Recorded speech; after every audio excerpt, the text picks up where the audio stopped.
বলে আজ বাংলার বুকে আমার মনে হয় এমন কোনো গ্রাম নেই যে গ্রামে হরিনাম সংকীর্তন হয় না। কি বাবা, আপনাদের বীরভূম জেলা প্রত্যেকটি গ্রামে কীর্তন হয়।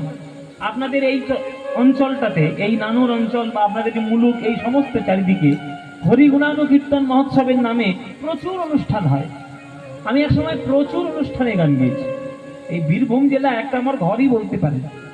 হ্যাঁ, বীরভূম জেলা একটা আমার ঘরই বলতে পারে। এত গান গেয়েছি, এত মানুষের সঙ্গে এখানে পরিচিতি, এত মানুষের সঙ্গে ভালোবাসাবাসি। ওই জন্য আমি একটু ঠিক করেছি যে ভগবান যদি একটু দিন টিন দেয় তাহলে এই দুই জায়গা কিনে এখানে একটা বাড়ি টাড়ি করি আর কি। হ্যাঁ, কি এখানে একটা বাড়ি করলে ভালো হয় না? কি গো মায়েরা, ভালো নাকি?